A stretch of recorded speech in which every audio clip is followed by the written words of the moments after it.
भाई कर्म करते हम इस शरीर से, इससे, और फलभागी हम होते हैं अगाड़ी जा करके, ये सही रहता ही नहीं, तो कैसे? इसमें एक बात बताएं आपको। एक कोई भाई मोटर चला रहा है, ड्राइवर है, और गलती हो गई और किसी मनुष्य की हत्या हो गई। बड़े जोर से मोटर जा रही थी, नीचे आ गया, पिसा गया, मर गया। उस मरने वाले को ड्राइवर ने छुआ ही नहीं, तो मोटर से पिस गया, मर गया। परंतु दंड होगा, वो मोटर को नहीं छुएगा। दंड मोटर के संबंध से होगा, मोटर के नंबर लिए जाएंगे, कहाँ की है, कैसी है, मालिक कौन है, ड्राइवर कौन है, ये सब कुछ होगा। परंतु अगर फांसी दी जाएगी अथवा कारागार दिया जाएगा तो वो मोटर को नहीं छुएगा, वो ड्राइवर को ही होगा।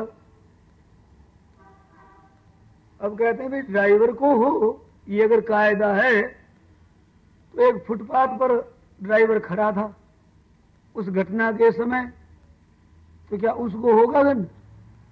तो ड्राइवर को होना चाहिए ना, वो भी ड्राइवर है। कि ना वो तो मोटर में था नहीं, वो अलग है, उसको नहीं होता।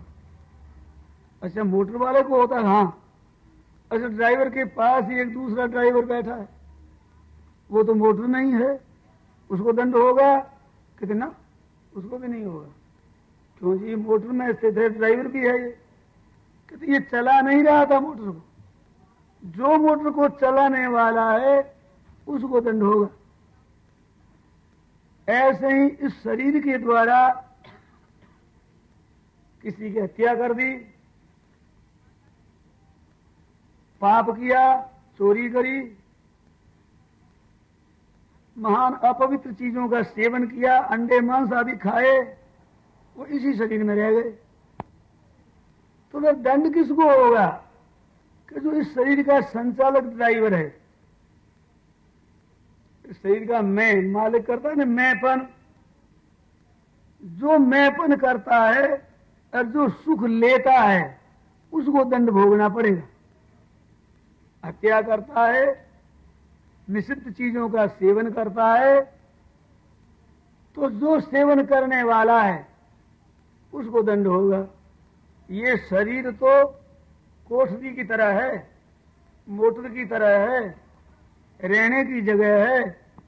ये शरीर मैं नहीं हूं। हरेक भाई शरीर को मेरा कहते हैं, ये नहीं कहते हैं कि हाथ में हूं, ऐसा नहीं कहते, हाथ मेरा।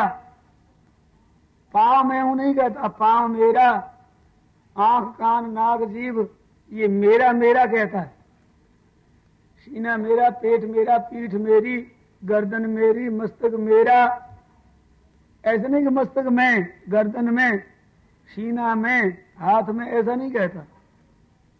तो मेरा कहने वाला होता है वो मैं से अलग होता है। तो शरीर में रहता है, शरीर मेरा है, मैं शरीर नहीं हूं। भूल से कह देता कि ये मैं, तो भाई एक एक अंग तो मैं नहीं, फिर पूरा मिला हुआ मैं कैसे?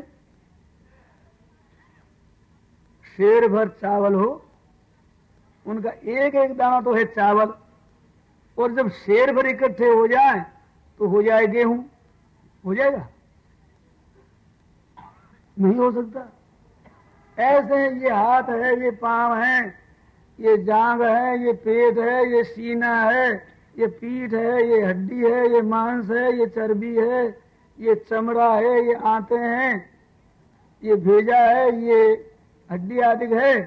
ये तो सब अलग अलग, और मिट्टी की चीजें सब मिलकर के मैं। ये कैसे हुआ? ये तो सब मेरी और सब मिला हुआ मैं। भाई सब मेरी मेरी मिलकर के फिर मैं कैसे बना? तो ये क्या है? ये भूल से कहता है। वास्तव में शरीर यहां पड़ा रहता है और मैं कहने वाला चल देता है। वो जो इसको संचालन करने वाला है उसको दंड भोगना पड़ता है। अब ध्यान देना है, कर्ता और भोक्ता, जो कर्म करता है वही कर्म का भोक्ता बनता है। तो अब कर्ता और भोक्ता क्या चीज है कि जैसे मोटर है, उस मोटर में 5, 7, 10, 20, 50 आदमी बैठते हैं। लारी है बड़ी, तो 50 आदमियों की लारी चलती है। वे जहां जाकर ठहरते हैं, भैया कैसे आए? कहते लारी में आए। कौन लाएगा? लारी ले आई। मोटर ले जाती है हमें, ऐसा भी कहते हैं। अरे लारी अगर ले जाए तो ड्राइवर को मत बैठाओ और बैठ जाओ अगर लारी ले जाती हो तो। कहते नहीं ले जा सकती। तो कौन ले जाता है? ड्राइवर ले जाता है। तो 50 आदमी यहां बैठ जाए, अगर ड्राइवर को बैठा दें यहां, आप ले जाइए साहब, हमें ले जा सकता है? एक को भी नहीं ले जा सकता। तो ले जाने की क्रिया ना केवल ड्राइवर कर सकता है, ना केवल लारी, और दोनों मिलते हैं तब क्रिया होती है।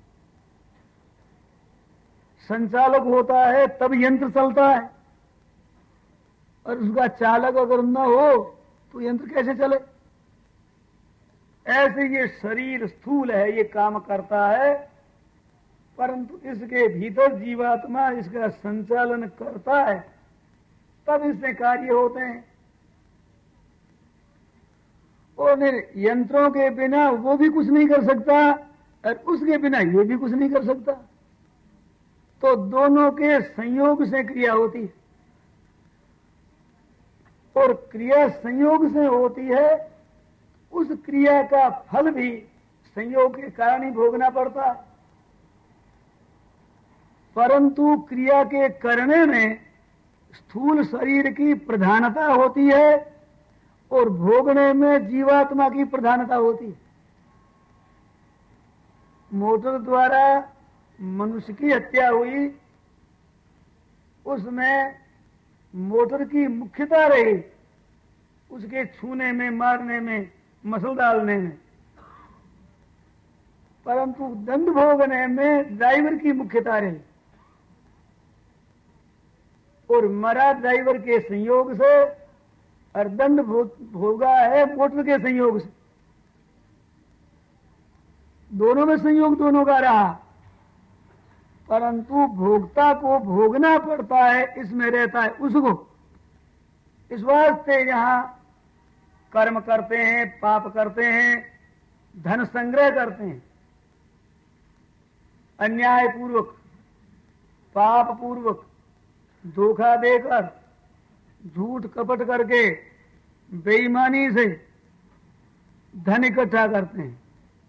वो धन तो यहां ही रह जाता है, और वो झूठ कपट, जालसाजी, बेईमानी वो भीतर संग्रहित होती है, और मरते हैं तो वो यहां नहीं रहती है, वो साथ चलती। धन कोड़ी एक साथ चलेगा नहीं, और जो खराब भाव बने उनमें से कोड़ी एक पीछे रहेगा नहीं। उसका महान भयंकर दंड अगर ही होगा। बाहर की यहां रहने वाली चीजों के लिए साथ में चलने वाले भाव को बिगाड़ लिया, और वो कहलाता है कि बुद्धिमान है, बड़ा समझदार, चलता पुर्जा, कितना काम कर लिया जी, थोड़े दिनों में लखपति बन गया, बहुत बड़ा काम किया। कहते साथ में चलने की पूंजी, कहते महान बिगाड़ ली।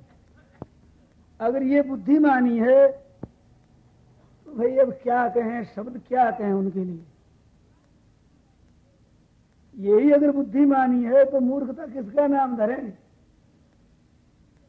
सब चीजें यहां रहने वाली और यहां रहने वाली चीजों के लिए बिगाड़ ली साथ में चलने वाली चीजें। ऐसा अंधेर हमारे यहां भारतवर्ष में नहीं था।